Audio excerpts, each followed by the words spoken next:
realmente, bueno, es un honor que no porque sea habitual o se haya convertido en habitual en los últimos años es menor el dictar la charla inaugural, la conferencia Pórtico de la ya 19ª Semana Romana de Cascante. Se acerca la 20ª y probablemente el equipo de Vicus seguro que está pensando en algo bueno, pues notable para conmemorar esa efeméride, porque 20 años haciendo territorio y difundiendo conocimiento, como se ha dicho muy bien en las intervenciones de la inauguración, no son cualquier cosa y creo que merece una celebración acorde con bueno, pues la perduración que está compensando sin duda de ese esfuerzo. Mi misión, como en los últimos años, es en cierta medida hacer de Pórtico a lo mucho que este fin de semana, viernes y sábado, pues vamos a aprender todos, también cada uno de los ponentes y también yo mismo, porque creo que la Semana Romana también es eso, también es aprender, intercambiar, hablar de proyectos futuros y generar esa sinergia entre quienes nos dedicamos a la investigación y que, independientemente de que nuestros temas puedan estar más o menos cercanos al mundo rural en época romana, como se ha dicho muy bien en la magistral sesión de visita a la exposición y también en la inauguración, el campesinado juega un papel muy importante en la vertebración de la sociedad romana. Aunque el tema en realidad de la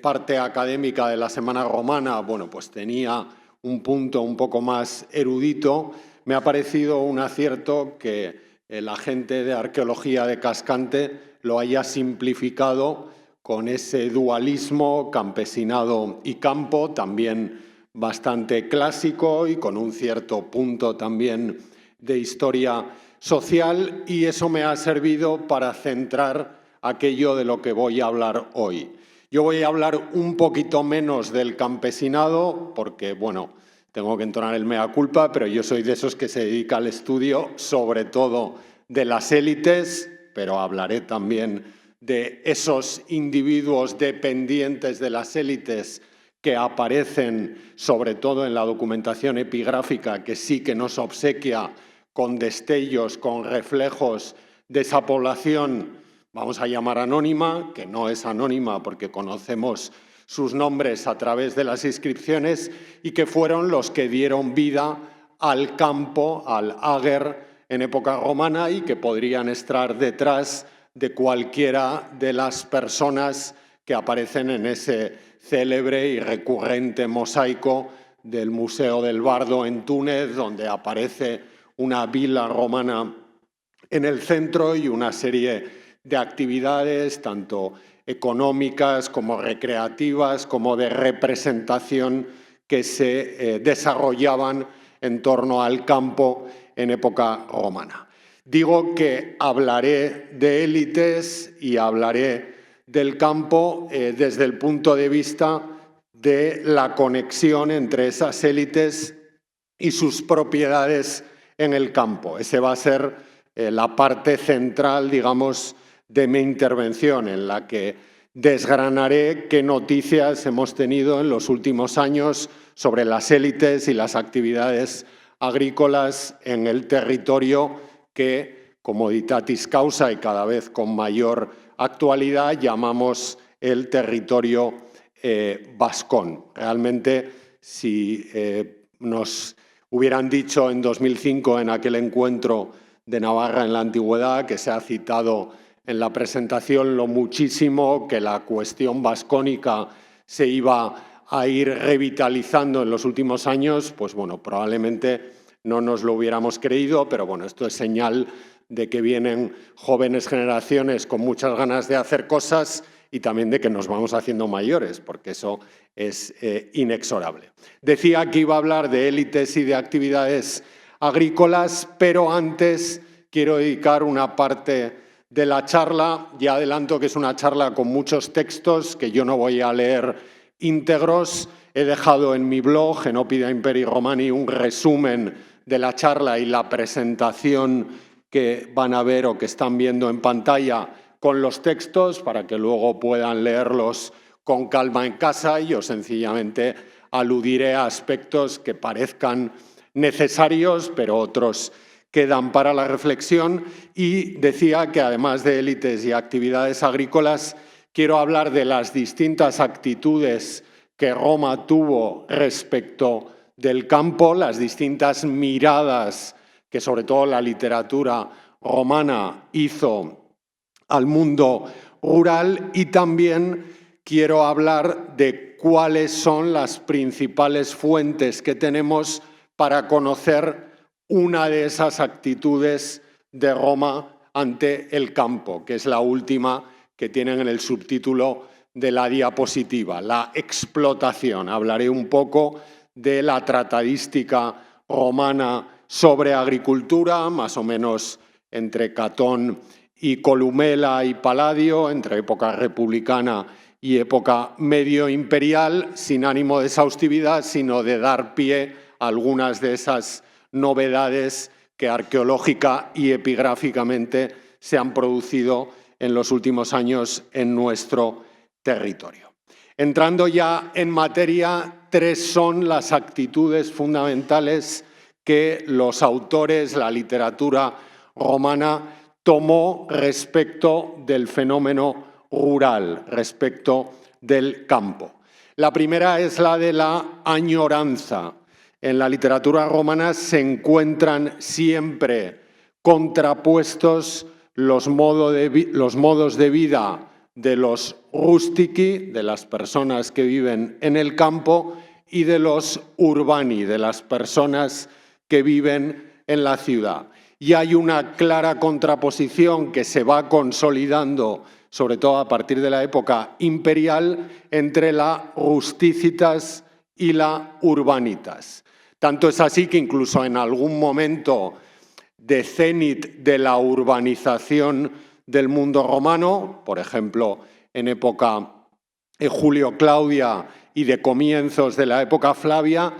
el mundo romano, la intelectualidad romana, mira con añoranza, con envidia, la pureza de costumbres de individuos que no participan de esa urbanitas porque siguen viviendo en su rusticitas. Pienso, por ejemplo, bueno, esto quizá estoy un poco sugestionado porque acabo de volver de un mes en Alemania, pero pienso en la Germania de Tácito, que es un buen ejemplo de esa evocación de un pueblo, el pueblo germano, que vive separado de las costumbres, digamos, podridas o corruptas de la vida urbana y que ha mantenido su identidad. El recorrido que la Germania de Tácito y esa alabanza del mundo germánico ha tenido en la historia política, desde los discursos de la nación alemana de Fichte a Nietzsche y el nazismo, pues es sobradamente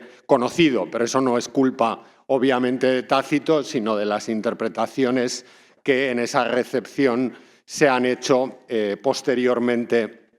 de él. Esa añoranza del mundo rural, de la vida en el campo, está cifrada en varias razones, ¿no? Por ejemplo, Plinio el Viejo, en época Flavia, dice que la vida en el campo formó a los mejores generales de Roma y habla, de hecho, de los triunfali aratores, de esos campesinos que después de participar en el ejército volvían al campo a trabajar la tierra. Recordad que el ejército romano es un ejército de campesinos propietarios. En función del rango de propiedad que tengan, su participación en el ejército será desde la reforma serviana en una clase o en otra, pero la guerra es una dedicación, digamos, part-time. Lo fundamental es trabajar en el campo. Y hay muchos personajes de la historia arcaica de Roma, Coriolano, Cincinato, etcétera, que son fundamentalmente campesinos que cuando tienen que defender la ciudad cambian el arado por las lanzas o por las espadas y los escudos y luchan en ese ejército de Azidui, que es fundamentalmente un ejército de campesinos, hasta las reformas de Mario, la proletarización del ejército ya en la época de la República tardía. Otra razón que también subraya Plinio para admirar a esos rustici romani, a esos romanos campesinos de antaño, es la virtud de la fortitudo. Para la intelectualidad romana, los hombres más valerosos, fijaros que habla, tomando una cita de Catón, de los soldados más valerosos, son los que están acostumbrados al trabajo en el campo. Los fortissimi viri nacen ex agricolis, es decir, entre los agricultores, y eso tiene que ver no solo con la fuerza física, sino con su bonomía. Parece que quien vive en el campo, eso decía Catón, tiene menor inclinación a pensar mal de los otros que el que vive en la ciudad. Luego veremos que la ciudad tiene otros afanes y otras ambiciones que pueden llevar a esa corrupción, digamos, del espíritu. De hecho, tenemos algunos textos, por ejemplo, de Varrón, donde se añora el campo precisamente porque la vida en la ciudad solo conduce a la corrupción. La vida urbana, la vida intramurum, tiene muchos problemas y no es lícito haber cambiado el teatro o el circo en lugar de los viñedos y la siega, o los sembrados y los viñedos, como dice ahí Varrón. Incluso me parece un argumento de notable actualidad. Varrón se queja de que Roma tenga que recibir el cereal de África o de Cerdeña, que no haya un cultivo de proximidad. Bueno, esto, preguntaros de dónde viene el cereal con el que se hace el pan. Bueno, pues ya Varrón se quejaba. Digo, esto no es una novedad, y esa guerra de precios y de las importaciones pues existía ya, y eso que Varrón escribe, como veis, antes de la gran conectividad del Mediterráneo, en época de Augusto. Pero bueno, en época republicana pues también hubo ese mundo global que conocemos muy bien. Por tanto, la primera actitud es la añoranza. La segunda actitud, que deriva un poco de la anterior, es la veneración de la vida campesina. Sobre todo en la poesía latina, el campo es ese locus amoenus donde retirarse y que añorar cuando uno está enfrascado en las molestias, como dice el verso que tenéis entresacado en el subtítulo de la diapositiva, de la vida urbana. Ahí Horacio hace una contraposición muy acertada entre las horae inertes, las horas de asueto. Ya veis que siempre que traducimos los textos pierden fuerza. Una hora inerte es mucho más fuerte que una hora de asueto, porque es una hora que pasa lentamente y en la que uno disfruta, digamos, sin materia, ¿no? Cultivando el espíritu y esa solíquita vita, esa vida agitada de los negocios ciudadanos, que va a ser el eje de toda esa reivindicación de la pureza de costumbres del campo. El propio Horacio, como hacía antes Plinio, dice que la vida urbana solo trae problemas, corrupción, disputas, y que en cualquier caso el hombre, bueno, anticipando un poco el estoicismo, tiene que tener la capacidad de mantener un norte vital firme, independientemente de si vive en el campo que si vive en la ciudad, ¿no? La capacidad de adaptación a la vida urbana o a la vida campesina no depende tanto del contexto, sino de la propia actitud con la que el hombre mira al modo de vida que le ha tocado vivir. Ese de las horas inertes o ese de los ludi y los balnea, los baños y los juegos que forman parte de la vida cotidiana en la urbe.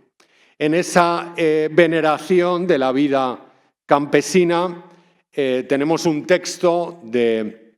Plinio el Joven que escribe a Domicio Apolinar ya en época de Trajano y en el que describe su vila, su casa de campo. Luego hablaremos un poco muy por encima, porque será objeto de análisis en otras de las charlas, de la terminología, de fundus, vila, etcétera. Pero bueno, la casa de campo que describe Plinio el Joven está presidida por un ideal que se encuentra en el campo y que no parece que se encuentre en la ciudad. Fijaros cómo cuando Plinio escribe a Domicio Apolinar y le habla de su finca, lo primero que le destaca es que la regio donde está instalada la finca tiene una pulquérrima forma, es decir, tiene un paisaje hermosísimo. La recreación en la contemplación del paisaje es un elemento constante en la mirada que se hace al campo en época romana. Frente a la burbuja constructiva de la ciudad, la belleza solo se encuentra en el campo. Por eso no será infrecuente, luego lo veremos, y Quintiliano lo recuerda, que incluso en la ciudad se generen resortes para que los habitantes de los núcleos urbanos puedan sentir la ilusión de estar viviendo en el campo, participar en cierta medida de esa pulcritud o de esa belleza propia de la vida en el campo. Bueno, pienso que en el territorio vascón tenemos dos ejemplos extraordinarios de dos vilae que probablemente desde el oecus o los oeki, las salas de representación de las vilae, contemplaban un paisaje extraordinario. Quizá el mejor ejemplo es la villa de Liedena, que mira hacia la foz de Lumbier, como tienen en la imagen en el lado izquierdo, y también el equipo que está trabajando de la Universidad de Zaragoza ahora en el Forao de la Tuta, que está ya en la provincia de Zaragoza, pero bueno, en el límite entre la Jacetania y la comarca de Sangüesa, también concluye que la villa de Rienda, de la que proceden algunos de los mejores mosaicos polícromos del distrito César Augustano, tenía esas vistas que ven en la parte inferior sobre el Pirineo, la comarca de la Jacetania y la Canal de Verdún. Probablemente la instalación de las vilae en ese punto tenía que ver con la contemplación de esa pulcritud de la que hablaba Plinio. Pero al margen de para la contemplación de la belleza, aunque esto forma parte también del otium, la vila es por excelencia en la literatura romana el escenario adecuado para un ocio profundo, sosegado, despreocupado, securius, dice el texto latino. Un ocio que es la ausencia de negocio. Luego veremos que esto no deja de ser una falacia, porque la parte urbana de las vilae va unida a una parte de explotación fructuaria, que es la que permite al propietario, bueno, pues darse ese pequeño homenaje del ocio que, como explica Plinio, tiene dos dimensiones. El cultivo del espíritu, fundamentalmente a través de la lectura y de la escritura. Pensad en las Tusculanas de Cicerón. Alguno de los aquí presentes ha estado excavando en Tusculum y bueno, uno mira ahí alrededor y dice, bueno, normal que Cicerón escribiera esas cartas tan inspiradas, porque bueno, la contemplación de un paisaje bonito pues eleva el espíritu y hace, bueno, pues que fluya, por así decirlo, la inspiración. Y junto con el cultivo del espíritu, la vila es también el lugar para el cultivo del cuerpo. las cacerías, el ejercicio físico, el fortalecimiento mens sana, corpore sano, ¿no?, del cuerpo y del espíritu, que adquieren en el campo un mayor vigor. Tenemos también en territorio vascón un buen ejemplo de ese cultivo literario propio de las vilae, que es el Musaeum, la sala de lectura, la pequeña biblioteca de la villa de Arellano, decorada además con las distintas musas. También está nuestra querida musa Clio, la musa de la historia, y que, bueno, pues no deja de ser un pequeño rincón de la vila donde el dominus, el posesor, puede practicar ese ocio que nace de la ausencia de negocios en los que preocuparse. Muy probablemente porque, como he dicho, esos necotia vinculados a las vilae se dejan en manos de un personal subalterno de la élite, del que hablaremos más adelante.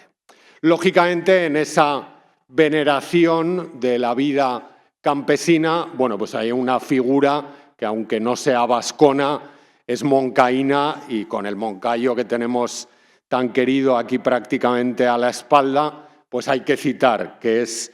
Valerio Marcial, este poeta de época Flavia, que huyó, bueno, salió de Bilbilis a Roma, y le pasaba un poco como Horacio censuraba en las sátiras, que en Bilbilis quería ir a Roma y en Roma quería volver a Bilbilis, esa insatisfacción permanente del ser humano que es consustancial, yo creo, al hombre. Pero es precisamente cuando, después de triunfar, entre comillas, lo de triunfar, porque la literatura nunca fue una profesión de éxito en el mundo romano en determinados círculos de la Roma imperial, encuentra la felicidad, encuentra la paz cuando vuelve al Valle del Jalón, cuando vuelve a Bilbilis, y en ese epigrama, el número 12, compara la clamosa Subura, la ruidosa Subura, que es el barrio pobre a la trasera del Foro de Augusto de Roma, y la rústica Bilbilis. Es más, viene a decir que él se ha vuelto, podríamos traducir lo de rusticumque, no como campesino, sino casi como un campuzo. Quiere decir que se ha vuelto un hombre de campo que disfruta con las actividades del campo, ¿no? No me resisto a leer en qué se concreta ese disfrute. Cultivo perezoso con un trabajo agradable. Disfruto del sueño profundo e interminable, que a menudo no lo rompe ni la hora tercia. Y ahora me recupero de todo lo que había velado durante 3 decenios. Al levantarme me recibe un hogar alimentado por un buen montón de leña del vecino Carrascal, y al que mi cortijera rodea de multitud de ollas. Detrás llega el cazador. A los esclavos les da sus raciones y les ruega que se corten sus largos cabellos. Así me gusta vivir, así morir. Precisamente Marcial descubre la grandeza de la vida corriente, digamos de la vida ordinaria, cuando vuelve a Bilbilis. Hay otro epigrama que el año pasado, alguno está aquí presente, leímos en las termas de Bilbilis con los alumnos de Los Bañales, no sin emoción, donde hablaba precisamente de esto, de que hacen falta muy pocas cosas para una vida feliz, ¿no? Y de hecho, en otro epigrama, Marcial concluye que una res parva, una pequeña hacienda, es lo que en realidad le hace feliz, porque no necesita más que los productos que le da esa hacienda del Valle del Jalón y, bueno, pues la tranquilidad, el sosiego, ya referido anteriormente, de la vida en el campo. Un contemporáneo suyo, este sí vascón, entre comillas, en tanto que procede de Calagurris, que sí es una ciudad de vascones, Bilbilis es una ciudad de celtíberos o de celtas e íberos, como dice el propio Marcial, recuerda que incluso en ocasiones, cuando uno no puede trasladarse al campo, puede imitar las comodidades del campo en la ciudad. ¿Cómo? A través del ilusionismo de la decoración pictórica. Bueno, creo que este ejemplo es el mejor que tenemos en la península ibérica, de un viridarium, de un jardín muy restaurado por las excavaciones históricas de Etienne y de Alarcau. Es la Casa dos Repusos en Conímbriga, bueno, pues que nos permite pensar en el aspecto que tendrían los peristilos, en este caso una vivienda extramuros de Conímbriga, pero pegada al núcleo urbano, una domus, aunque le pongamos el adjetivo de suburbano, en el que el propietario quiso atraer a la casa las comodidades y la evocación de la vida campesina. Si volvemos, por ejemplo, a las imágenes que antes ponía con unos pájaros y unos paisajes de la casa de Livia en Roma, el ejercicio es el mismo, que yo al mirar a la pared, si tengo un vano, no vea la ciudad, sino que vea una fantasía ilusionista que me traslade al sosiego que da la vida en el campo. Lógicamente, en el siglo IV y V, cuando muchas de estas ciudades ya no valgan la pena ni siquiera desde el punto de vista de los honores municipales y de la proyección pública, como dice Ausonio, las fincas rurales se convierten en urbes in rure. Reciben todos esos guiños autorrepresentativos que antes se hacían en la ciudad, e incluso algunas de las vilaes se fortifican y se convierten en auténticos castella prácticamente, que preludian un poco la fragmentación del poblamiento rural de los siglos tardoantiguos y alto medievales. La tercera razón de la veneración de Roma hacia el campo tiene que ver con que del campo nace la riqueza fundamental del mundo romano. El mundo romano es en el 80% de su actividad económica un mundo agrario, agricultor, ganadero, artesano y comercial, pero fundamentalmente agricultor y ganadero. Bueno, recomiendo, algunos ya lo conocen, visitar el pequeño centro de interpretación que el Ayuntamiento de La Llana, en la zaragozana comarca de Cinco Villas, puso en marcha hace ya algunos años para poner en valor el modo de vida campesino en las sociedades romanas. Yo voy a contar algunas de las cosas que en lenguaje de transferencia están recogidas en ese torreón, pero ustedes se pueden acercar y visitarlo, quizá, por ejemplo, el 28 de julio, que es la jornada, que será la jornada de puertas abiertas en Los Bañales. Precisamente porque se percibió el campo como un elemento de explotación, la literatura romana, la primera literatura técnica romana, y no es casualidad, es una literatura sobre la agricultura y que alcanza un grado de detallismo extraordinario. Fíjense ahí, libro 11 de Las cosas del campo, como se ha traducido, de Re Rústica, de Columela, donde describe qué labores hay que hacer el 24, 25 y 26 de junio, que son los días, por si no se han dado cuenta, en los que estamos, en concreto, acabando el 24, ¿no? Y entonces, bueno, pues hace una descripción de que como hará viento del oeste, no sé si el viento hoy viene del oeste, pero es evidente que hace calor, pues hay algunos trabajos del campo que no vale la pena hacer, pero sí hay otros: limpiar las colmenas, segar la cebada, triturar las judías, almacenar las vainas de las judías maduras, que se pueden hacer como continuidad de una serie de trabajos que comenzaban en los inicios de mayo. Sirva el pasaje para ver la exactitud de esta tratadística que nos dice incluso desde un punto de vista del calendario romano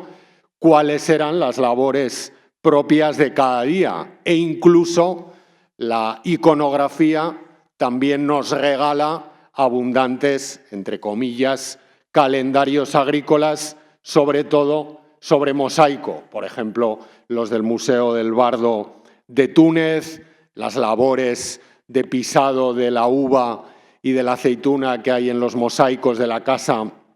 del anfiteatro de Augusta Emérita, y esta serie súper reproducida en internet de San Román en Gal, cerca de Vienne, en la Galia narbonense, en el Valle del Ródano, donde la vila está decorada con todo el ciclo de la vida, desde la siembra hasta la producción, vinculada al campo.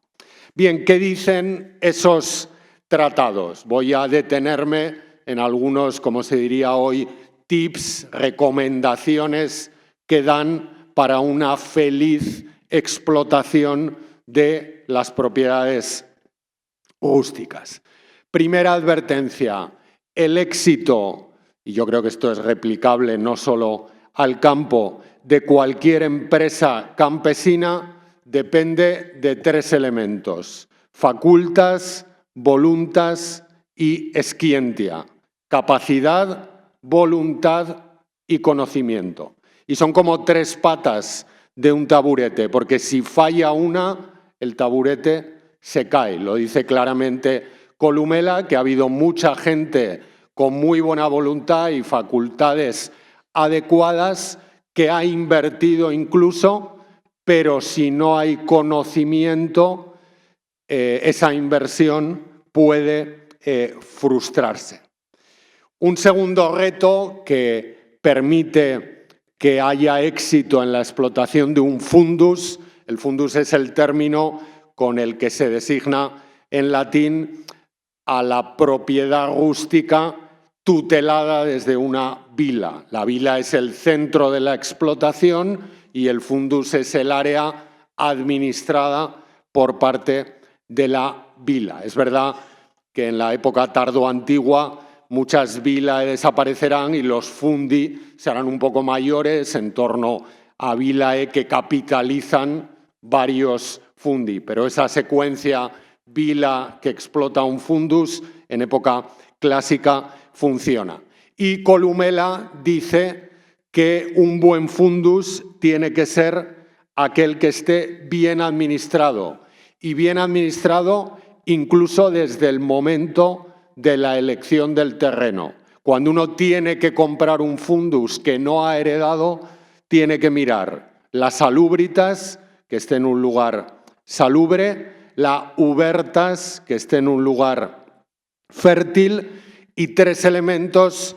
que no dependen directamente del fundus, que no están en la tierra cultivable, sino que forman parte de lo que hoy se llamaría el entorno económico: vías, aguas, vecinos. Esos tres elementos son fundamentales para que una explotación rural triunfe: la conectividad, el abastecimiento de agua y la existencia de mano de obra y de mercados en los que poder vender esos productos. Tan importante es esa ubertitas loci, esa fertilidad del terreno, que el propio Columela enumera los distintos tipos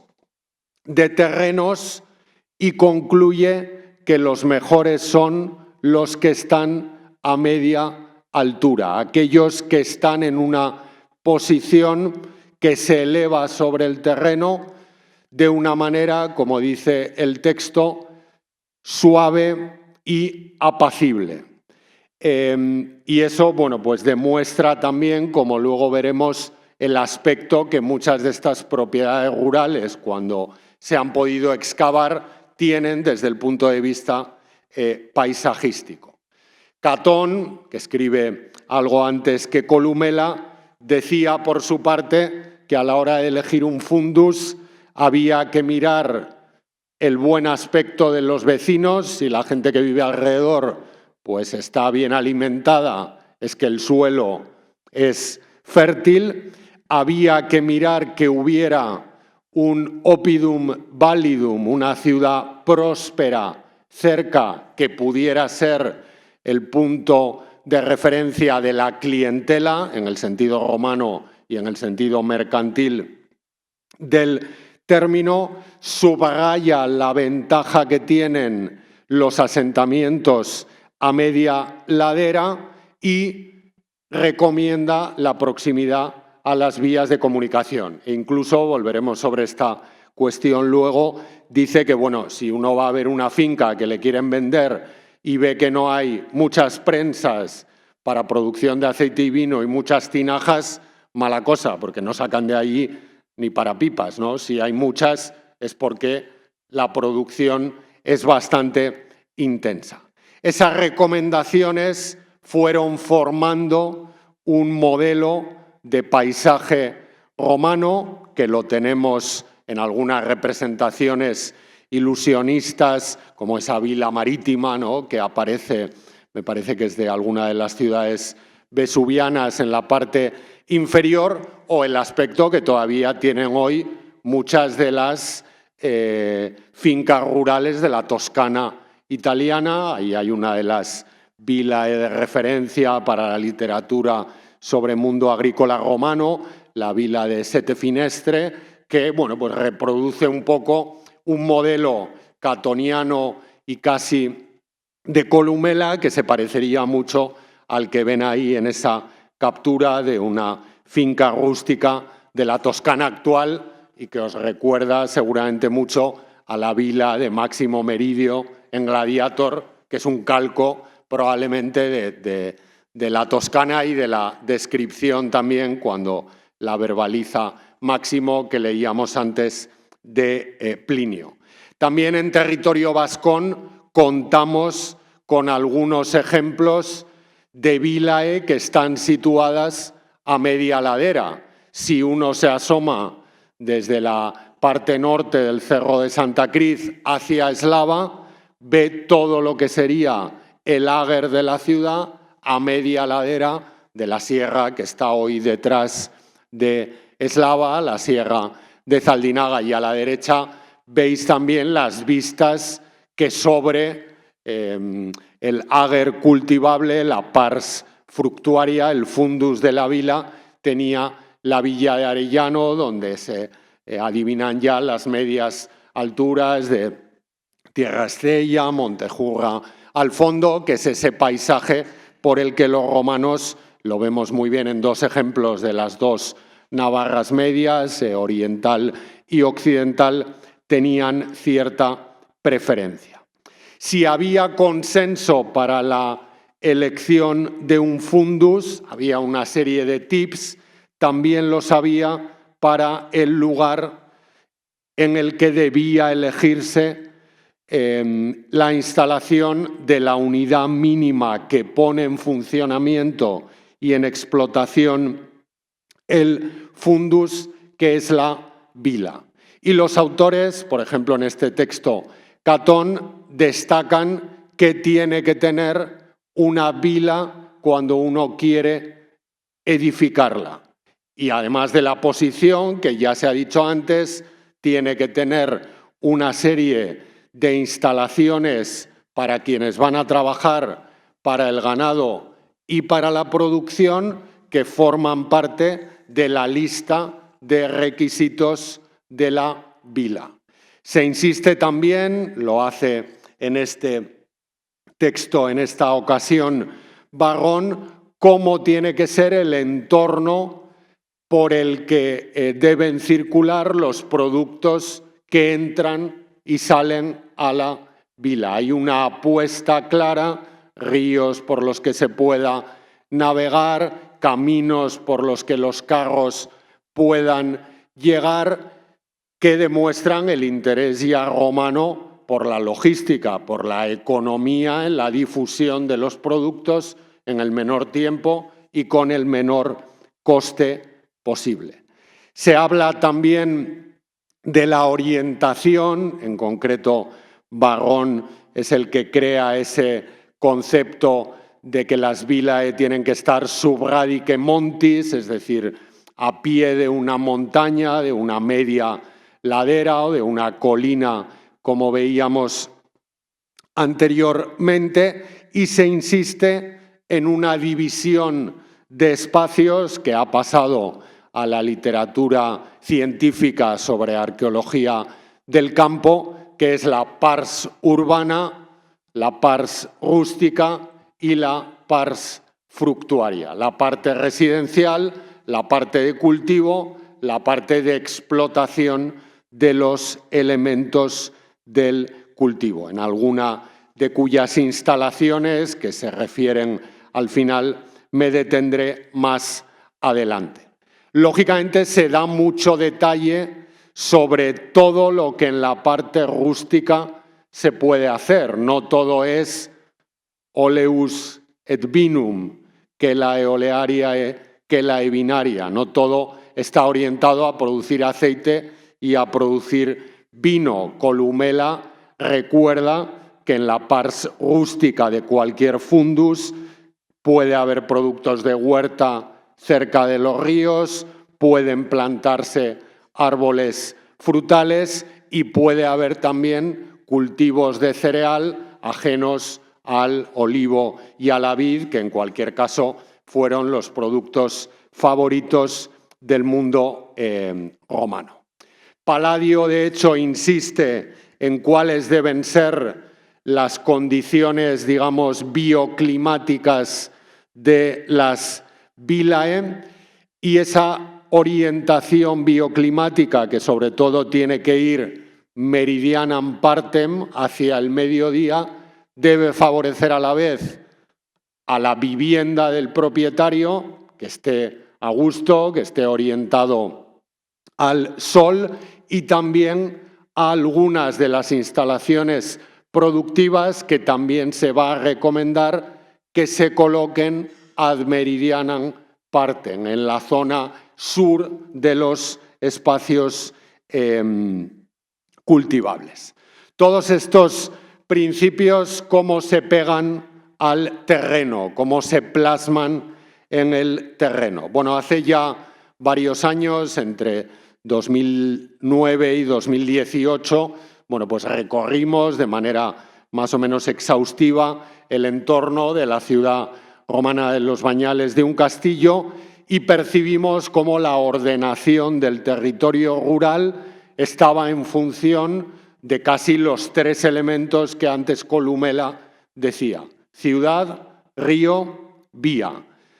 Todas las fincas están rodeando a la ciudad romana, las concentraciones están muy cerca de los valles del río Rigel y del río Arba, y se acercan a la vía algunas explotaciones de determinados recursos que interesa colocar rápidamente en los mercados del entorno y que también traen elementos que eran necesarios para la vida campesina. Una de esas vilae, en concreto, se ubica exactamente aquí, es la que aparece con ese numerito en la imagen, es la vila de Puyarraso, no está excavada,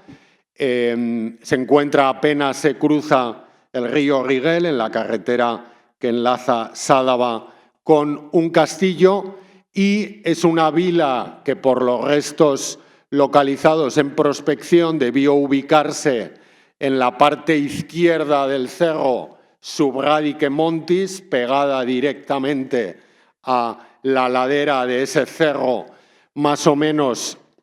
dominante, que en la parte al norte no la vemos aquí, pero si un día quieren ir y subirse es una excursión muy agradable. Bueno, pues se ve toda una zona con varios barrancos y con un dominio de las medias alturas que permite la obtención de recursos forestales, de actividades cinegéticas y de recursos complementarios a la producción de cereal, de aceite y de vino. De hecho, bueno, muy idealmente, inspirándonos en la Vila de Sete Finestre, precisamente en el Centro de Interpretación de Agricultura en La Llana, hicimos, de la mano de un maquetista vecino de Biota, José Antonio Zarme, esta maqueta donde colocamos todo lo que hipotéticamente la vila debió tener a tenor de las evidencias recogidas en superficie.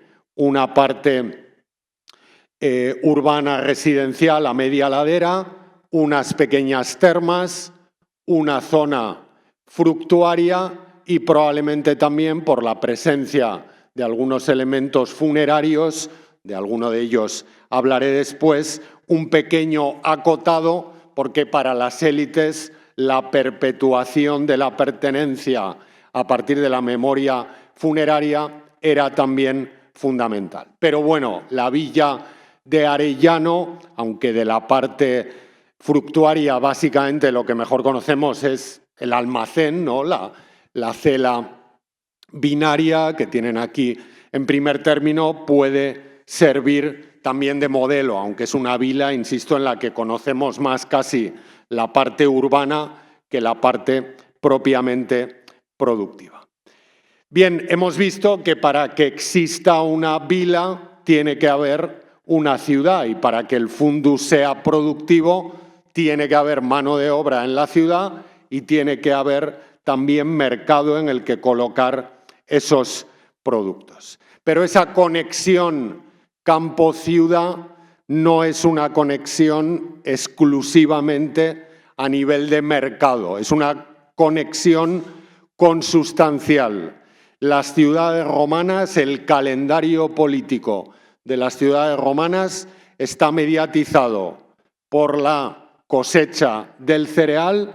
y por la vendimia y la recogida de la aceituna. Los asuntos públicos se suspenden, es lo que se llama la profesio de los asuntos o las res prolatae, en expresión de la rúbrica K de la Lex Irnitana, en los periodos en los que hay que recoger, segar o recoger la uva. Eso que demuestra que la primera interesada en la puesta en valor del campo desde las ciudades es la élite que precisamente puede dar una suma honoraria para ser magistrado y para dirigir el Consejo de Gobierno de las ciudades porque le va bien desde el punto de vista de las explotaciones agrícolas. Ya hemos visto en otras ediciones de la Semana Romana que esto no duró para siempre, que precisamente el desequilibrio de estas pequeñas y medianas ciudades romanas tuvo que ver con momentos en los que ya no era rentable ese usar la ciudad como escenario y obtener las riquezas del campo, reinvirtiéndolas luego en la ciudad. En el territorio vascón, en los últimos meses, años, han aparecido algunos materiales que han puesto de manifiesto qué élites concretas y qué personas concretas trabajaban en ese ager del que dependía la política y la vida económica, incluso la bonanza de la vida de las ciudades. Volvemos, por ejemplo, a la vila de Puyarraso, que hemos visto anteriormente. Bueno, de Puyarraso procede una cupa, una inscripción probablemente cupa, no lo sabemos con seguridad, pero por la maquetación de la única noticia que tenemos de ella, que es de uno de los manuscritos que cayó en manos de Emil Hibner cuando hizo el Corpus Inscriptionum Latinarum, bueno, pues de allí procede una inscripción donde dos individuos, Anticonus y Ómula, dedican un homenaje a una señora, un homenaje funerario, llamada Sempronia Antícona, va en dativo, Sempronia Antícone, que nos dicen que es su madre. Bueno, ¿qué sabemos de este Antícono, de esta Ómula y de esta Sempronia Antícona, bueno, que son los hijos de Sempronia Antícona y que curiosamente Sempronia Antícona lleva el mismo gentilicio que este señor, un Liberto. Sabemos que es Liberto, probablemente Sempronia también, porque el cognomen es griego, no es como este Vitela tan puramente latino que ha salido en Larumbe. Antícone es un nombre claramente griego, también el de este Sempronius Paramicius, que también se entierra en una monumental, esta la conservamos, cupa, un sepulcro en forma de medio tonel, que es la cupa más grande que tenemos en la península ibérica y que debió costarle a Crésima, que es la que le dedicó el homenaje póstumo a Sempronio Paramicio, una fortuna. No es casual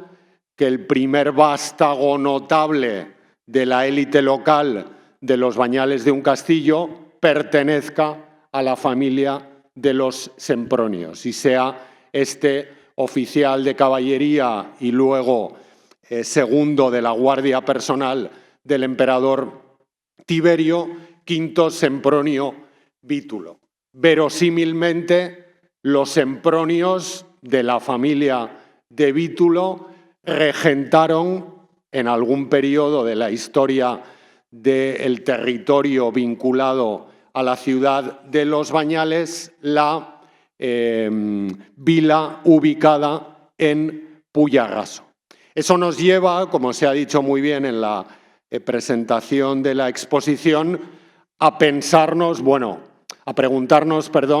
al margen de esta ómula, de este Antíconus, de Sempronia Antícona, ¿qué gente trabajaba en los fundi? Bueno, pues los textos nos dicen el perfil social de esa gente. Normalmente solo podemos ponerles nombre cuando media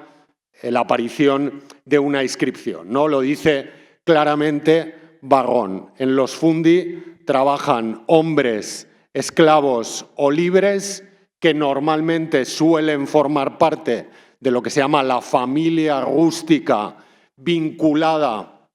de manera fija a la explotación, bien porque están empleados allí de manera permanente, bien por consanguinidad, pero también en ocasiones se puede contratar mercenaris, como dice el texto de Varrón, jornaleros, fijaros, para la época de la vendimia y de la siega, en la que se toma a hombres libres, se les paga y de esa manera se avanza en la producción. En esa empresa, que es un fundus, quizá la figura mejor documentada en los textos clásicos y ocasionalmente también en la epigrafía, es el bilicus. El bilicus es el administrador de la, aquí el traductor traduce granja, del fundus, ¿no? de la finca rústica. Y es el que, en ausencia del propietario, en ausencia del dominus, es responsable de todo lo que hay que hacer y se debe hacer en la vila. De hecho, incluso, lo he dejado antes pasar, pero en alguno de los textos se dice que las vilae tienen que estar cerca de la ciudad para que el jefe pueda aparecer por allí por sorpresa y el bilicus, con el adventus domini, lo tenga todo preparado, porque si no lo tiene preparado, probablemente lo despedirán. El Nuevo Testamento está lleno de parábolas de los bilici, los malos administradores de la viña, y eso procede de un contexto donde la contratación de jornaleros por parte del bilicus, que era como el esbirro del dominus, tenía como principal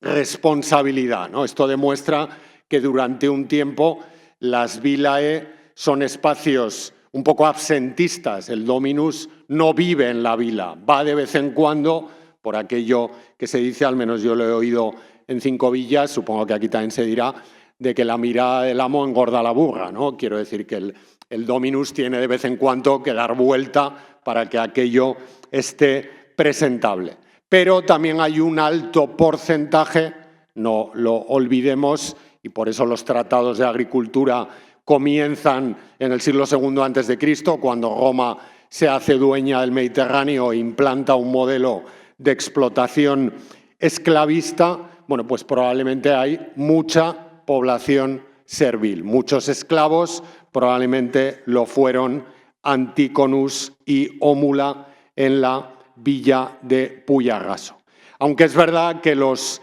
textos muestran una cierta preferencia por los libertos antes que por los esclavos. Ya sabéis que la consideración del esclavo en época romana era casi como la de un animal con capacidad articulatoria, que me parece que es como lo define Varrón en De Lingua Latina, y los libertos, en la medida que tenían posibilidades de promoción sociopolítica, eran una apuesta un poquito más segura. Otro caso reciente que pone luz sobre esas élites que controlaban y empleaban a población libertina o servil en sus fincas. En este caso procede, es una inscripción que presentamos hace exactamente casi un año y que ha visto la luz en el último número de la revista Velella, donde también está publicada la reja de arado que hemos visto anteriormente en la exposición. Ambos artículos están además en acceso abierto, como es propio de la filosofía de esta revista de la Universidad del País Vasco. Es esta inscripción que tienen a la izquierda, que apareció en el casco urbano de la localidad navarra de Eslava, junto con este contrapeso de prensa de viga para la producción de aceite o de vino. Aunque apareció en el núcleo urbano de Eslava, el material había sido probablemente acarreado hace algunos años de una de las vilae del territorio de Santa Cruz, que fue la vila de la Venta, la llamada Venta de Eslava, donde ya conocíamos epigrafía funeraria de algunos de sus residentes, un Valerio Ursino y una Cornelia Flavina. Curiosamente, la primera línea de la nueva inscripción inequívocamente remite a una mujer de la familia de los Valerios. Ahí tienen la inscripción ya conocida desde los años 80 de la Venta de Eslava, donde Cornelia Flavina rinde homenaje a su marido Valerio Ursino. Los Valerios sabemos que tenían libertos en el entorno. Esa placa, bueno, pone ahí de Eslava, en realidad es de Gallipienzo, pero bueno, forma parte de la epigrafía romana de Santa Cruz. Demuestra que era una familia que no solo estaba emparentada con los Cornelios, sino que tenía libertos, fíjense en los cognomina, Tirmo, Eraste, de nuevo típicamente griegos, que es lo habitual de la onomástica de los libertos. Y la nueva inscripción, que tiene unas dimensiones notables, cada letra mide casi 10 centímetros, permite pensar que en la vila estaba también el acotado funerario para ser visto desde lejos, que demostraba que esta finca era propiedad de la gens Valeria vinculada a la gens Cornelia, dos de las familias con mayor presencia en la prosopografía epigráfica del mayor conjunto de inscripciones romanas que tenemos en Navarra, que es Santa Cruz. Ya adelanto que, lógicamente, estos Valerios de Santa Cruz nada tienen que ver con la Valeria Vitela, que dedica el altar a la deidad. No vamos a entrar en cuestiones de si masculino o femenino, Larra, que ha aparecido en Larumbe hace poco. Junto con la inscripción apareció, lo han visto antes, un contrapeso de prensa de viga para la producción de aceite o de vino. Catón dice que si hay dos prensas hay 120 yugadas de olivar. Si hay una prensa, 60 yúgera de olivar. Podemos saber, por tanto, que al menos en la vila de la Venta hubo un total de 60 yugadas, que más o menos equivale a entre 8 y 10 hectáreas de espacio dedicado a la producción, no sabemos aquí si de aceite o de vino. Jean-Pierre Brun, en cualquier caso, en sus libritos sobre la agricultura en el Mediterráneo en la antigüedad y la agricultura en Roma, habla un poco de este pasaje de Catón y de si podemos tomar ese dato concreto al pie de la letra. Y luego tenemos, obviamente, otro documento, que es la última novedad que traigo aquí, bueno, pues vinculado a este lugar o a una de las vilae de este lugar. Ese hermoso sello con la marca L. gratis sobre uno de los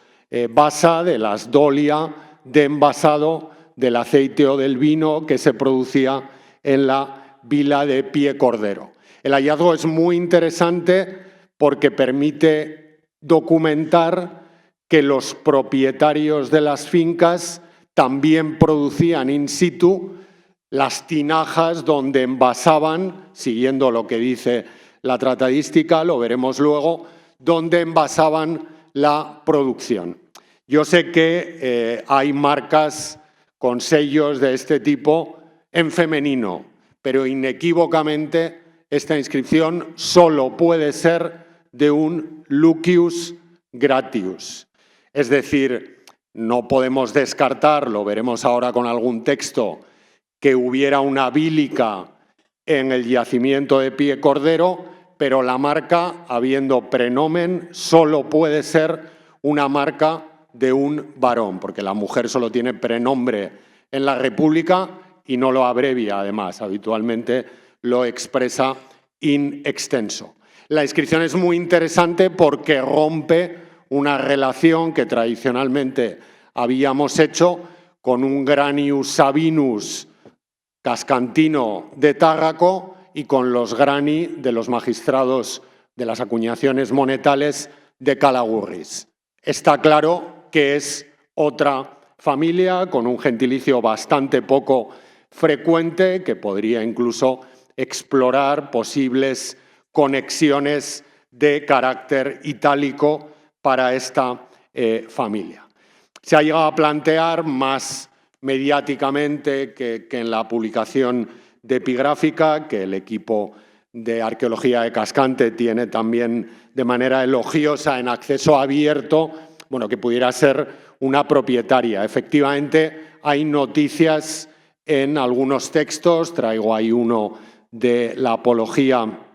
de Apuleyo, de mujeres con capacidad de tener fincas, de testar y transmitir las fincas y de pagar contribuciones derivadas de la renta de esas fincas, fueran grandes o fueran pequeñas, como parece que era esta finca de Pudentila. Pero la mujer, lo retrata Ovidio, en las propiedades rurales, pues hace las cosas que hacía en la Domus. Yo sé que siempre que leo esto parece que soy aquí un defensor de la exclusión de la mujer. Yo lo único que defiendo es que las fuentes no se pueden tergiversar y no podemos dar a la mujer un protagonismo que no tenía de manera habitual en la historia de Roma. Ojalá lo hubiera tenido y hubo ocasiones en que lo tuvo, pero no se pueden retorcer las fuentes más allá de la realidad. Y ahí tenéis una enumeración de las tareas de los fastos de Ovidio que hace la mujer en una propiedad. Barre la granja, pone los huevos de las gallinas para que los empollen, recoge las malvas verdes, se ejercita en el telar, porque es la actividad femenina por excelencia, y cuando aparece la mujer al frente de la explotación como bílica, aparece fundamentalmente en tanto que esposa del Bilicus y ayuda en la limpieza, en la vigilancia del calendario y en la preparación de algunos productos. Bien, ya para terminar voy a presentar una serie de novedades muy brevemente que en realidad se nutren del trabajo, bueno, pues de dos personas que están aquí en la sala, Javier Larecki y Luca García, y una tercera que por un motivo de salud y deseamos su pronta recuperación no puede estar aquí, Paloma Lorente, que tienen que ver con un elemento esencial en las explotaciones rurales de época romana, que son las instalaciones de transformación tanto de la aceituna como de la uva, eso que habitualmente llamamos los torcularia, ¿no? Va a venir el viernes, bueno, el jueves en realidad, pero intervendrá el viernes Yolanda Peña, que es la que más sabe de torcularia en la península ibérica y probablemente con Brun en todo el occidente romano. Yo voy a dar solo algunas indicaciones vinculadas a la contextualización de esas novedades, ¿no? La literatura que hay en toda esa tratadística en torno a los torcularia sitúa al mismo nivel los lugares de transformación de la aceituna y de la uva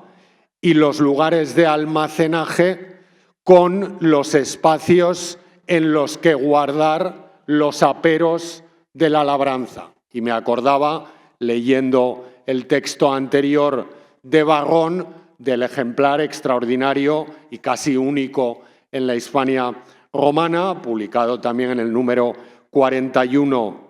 de Velella, de la villa de Pie Cordero, ¿no? Columela también habla de cómo el Bilicus, uno de sus retos es tener cuidado de los instrumentos y de las ferramentas, digamos, bueno, las herramientas y los instrumentos de labor de hierro que se guardan en la propiedad y que, bueno, pues permiten el mayor rendimiento de esta, ¿no? Fijaros cómo gran parte de esta tratadística habla mucho de lo que se hace en el fundus. Bueno, el equipo de Cascante, con sus estudios sobre fauna, seguro que en poco tiempo va a aportar mucha información sobre una actividad económica que quizá no tiene tanto relumbrón como la de producción de aceite y de vino, pero que es recurrente en la literatura romana, incluso en algunos epitafios, que es la caza. Las fincas rurales también son espacios para el ocio cinegético. En fin, hay que traer aquí, porque estamos cerca de Tudela, al célebre Dulquitius del Ramalete, que bueno, se ha querido conectar con un personaje de Amiano Marcelino, aunque bueno, es una conexión que no está cerrada y que sería el posesor, el dominus de un fundus a los pies en el Soto del Ramalete, a los pies del Cerro de Santa Bárbara en Tudela. Pero todo ese cuidado del instrumental, de los espacios de almacén, de lo que entra también al establecimiento de la vila y del ocio de sus propietarios, queda un poco en segundo plano si vemos la profunda atención que los textos hacen a la producción de vino y a la producción de aceite. Fijaros, en el año 92 Domiciano prohíbe plantar más viñas en Italia porque, dice Suetonio, los romanos se habían olvidado del trigo y estaban excesivamente focalizados en la vid. En época de Probo, en el siglo III después de Cristo, la historia augusta dice que el emperador tiene que dar permiso a hispanos y britanos, quizá porque esa reglamentación de Domiciano pues había tenido cierto seguimiento, para que plantaran vides y elaboraran vino. Bien, de nuevo en Los Bañales hemos tenido la suerte en los últimos años de toparnos con destellos que guardan relación con el cultivo de la vid en época romana. En esta instalación, provista de una zona de drenaje que probablemente recibiría el mosto directamente del pisado de la uva y de dos cubetas con un pocito de limpieza, la menor en el fondo, nos dio, a partir de un análisis palinológico, la evidencia de que en el corazón, la parte norte de la ciudad de Los Bañales, se produjo vino y que eso permitía poner esa producción en relación con una serie de materiales que conocíamos dispersos, algunos rupestres, otros instrumentales o estructurales que formaban parte de complejos que fueron desmontados, que están un poco dispersos en el territorio que rodea la ciudad romana de Los Bañales. ¿Por qué vino en el entorno de Los Bañales? Bueno, de nuevo, aquí los textos nos pueden decir muchas cosas, ¿no? Columela, si echamos un vistazo de nuevo a la tratadística, dice que la producción de viña rinde más en espacios de clima más o menos cálido y de suelo más bien seco que demasiado lluvioso, que es una característica consustancial a la parte central de la cuenca del Ebro, pero que quizá hacia las estribaciones prepirenaicas en Cinco Villas pues es quizá un poco más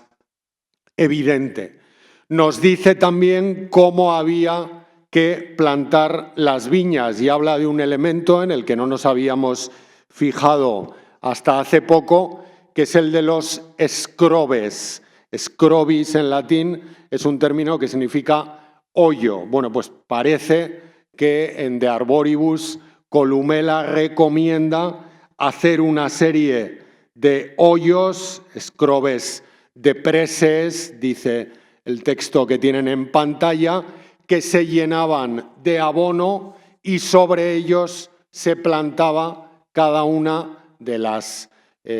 parras, digamos,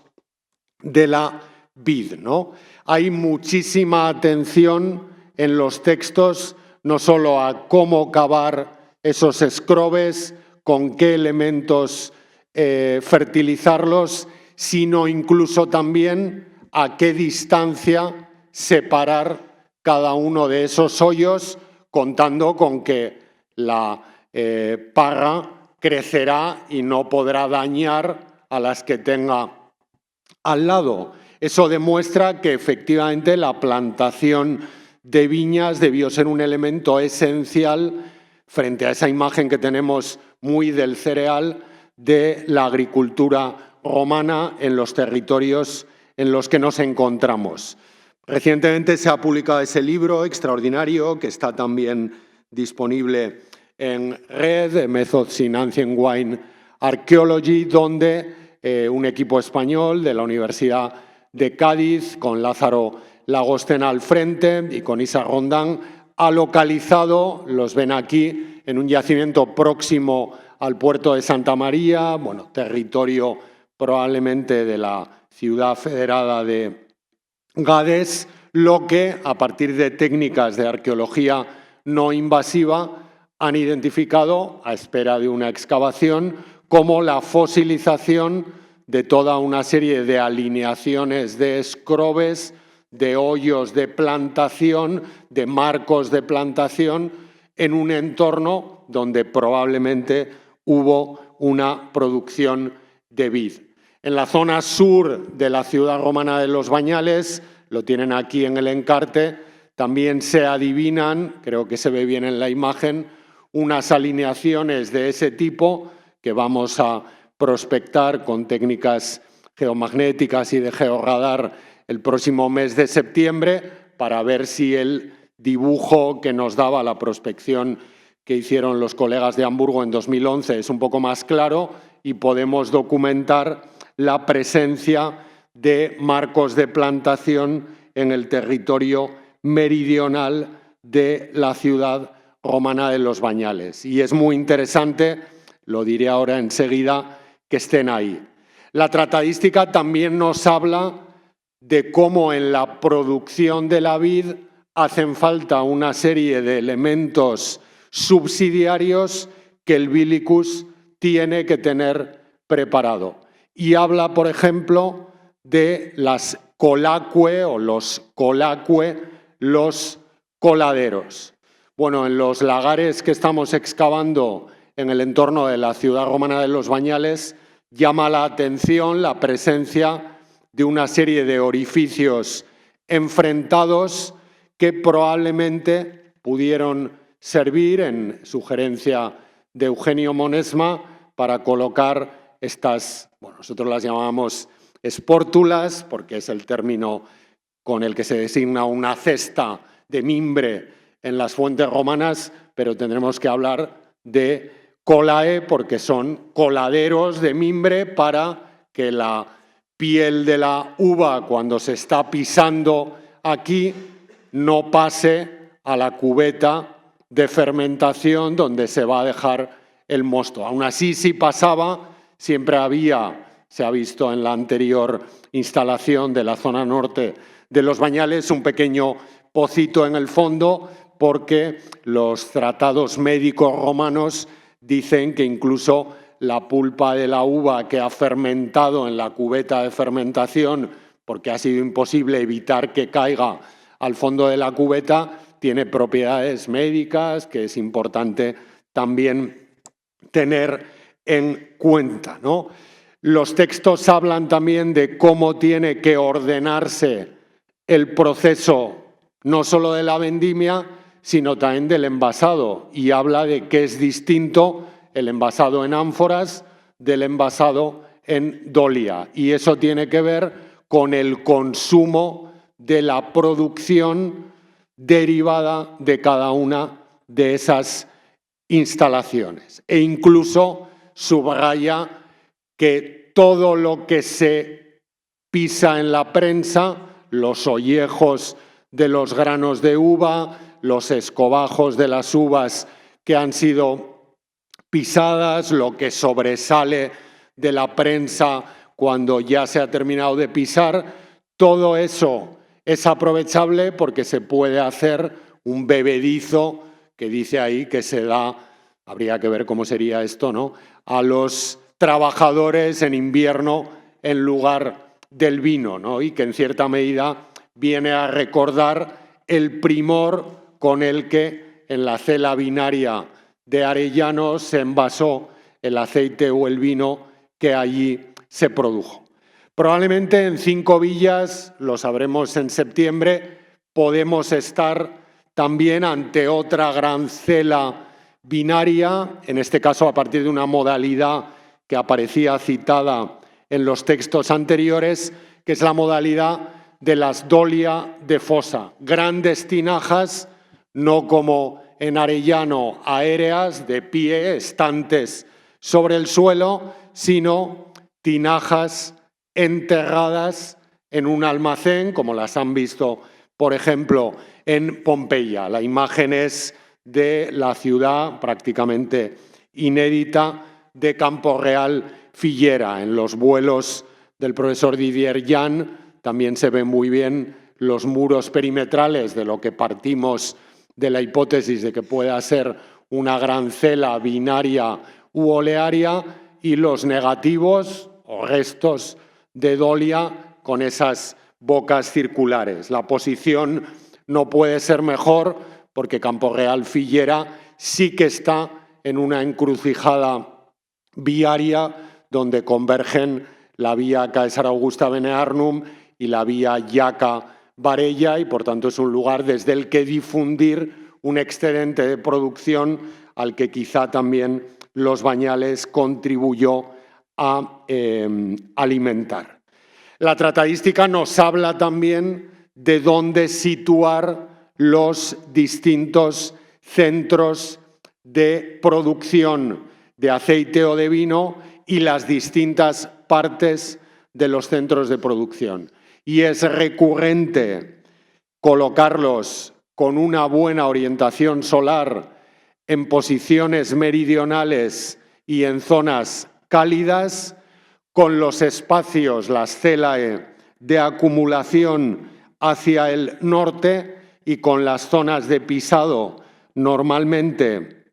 más elevadas, y cómo preparar los espacios para impermeabilizarlos en los que se va a pisar la uva o la aceituna para generar el mosto o el aceite. Bueno, pues muchos de esos detalles se cumplen en la red de establecimientos de producción de vino que estamos localizando. El que hemos visto con las 2 cubetas es el único en la zona norte. Los otros están todos ubicados en la zona sur. Los marcos de plantación corresponden más o menos a este espacio de aquí, por tanto están cerca de las instalaciones en las que se está produciendo, con el hallazgo también de la prensa, el contrapeso de la prensa in situ, una estructura muy sencilla para encajar los árboles de la prensa, para pisar y para en el laco fermentar el mosto, que bueno, pues ha permitido también ver cómo algunos de los elementos que aparecían en la tratadística daban sentido a estos orificios que comentábamos anteriormente, con un esquema probablemente muy parecido a este. Aunque todavía no está más que iniciada la excavación, hemos podido, gracias al Ayuntamiento de Biota y también en el marco del proyecto de investigación del Ministerio de Ciencia e Innovación sobre economía de estas pequeñas ciudades, excavar otro complejo, en este caso ubicado al este de la ciudad romana y perteneciente a una finca, en este caso rural, que es el de la Figuera de Biota, donde se ha localizado una amplia zona de pisado y un lago de fermentación, y probablemente un segundo lago junto a una zona de pisado no excavada, y donde se ha visto también por los materiales que se siguen para el envasado algunas de las recomendaciones que hemos visto antes en la tratadística. Bien, ya para terminar, un pequeño guiño a una cuestión, ahora que parece que es evidente que se produjo bastante más vino del que pensamos en el entorno de la ciudad romana de Los Bañales y en la zona nororiental del territorio vascón, que tiene que ver con un viejo conocido de la epigrafía de esa parte del territorio. Plinio el Viejo, en el libro 14 de la Historia Natural, dice que se puede almacenar el vino en dolia, en tinajas, y guardarlo bajo techo, como hemos visto en Arellano. En algún otro pasaje habla de las dolia de Fosae, incluso ahí dice que se pueden enterrar por completo las dolia, pero dice también que en algunas zonas se puede guardar el vino en ligneis basis, es decir, en recipientes de madera, en toneles que curiosamente son un elemento clave del hábito epigráfico en el sector nororiental del territorio vascón. ¿Por qué hay tantas cupas en 5 villas? Bueno, no deja de ser una hipótesis, probablemente porque la producción de vino y su envasado también en toneles para una difusión regional, pues bueno, hacía de los toneles un elemento habitual de la vida cotidiana que podía, al margen de consideraciones etílicas que ya se hicieron, llevar a alguien a querer ser enterrado dentro de un tonel, no para estar constantemente contento en el más allá, sino porque era un objeto que, bueno, en cierta medida formaba parte del escenario productivo habitual, ¿no? Eso nos obligará a pensar también con los materiales tanto de la excavación del lagar del Uso y la Rueca en la zona sur de los Bañales como del lagar de la Figuera, ver qué tipo de basa, si son de cerámica, si son de vidrio, si son dolias, si son ánforas, se han ido utilizando y estamos registrando en la excavación y ver en qué medida esos envases, esos basa idónea, como dice Columela, sirvieron para que el vino que se producía llegara rápidamente a la ciudad o para que el vino que se producía saliera a un mercado de redistribución mucho más amplio que permite también explicar, y en eso estamos también en el proyecto de investigación a que antes aludí, permite explicar el notable esplendor que las ciudades romanas de la zona tuvieron mientras esta producción, que ahora sabemos que tuvo en el vino un producto estrella, fue rentable. En cualquier caso, hay muchísimas incógnitas todavía sobre esa producción y sobre la de otros territorios y, en fin, hago votos, como se hace en el mosaico de San Román en Ley que tienen a la derecha, porque las conferencias de quienes me sucederán en esta tribuna el viernes y el sábado, obviamente, no se las pierdan, pues resulten también inspiradores y, como en el cuadro prerrafaelita arriba a la izquierda, pues den también fruto, que es algo que sabemos que daba sobradamente el campo en época romana. Muchas gracias.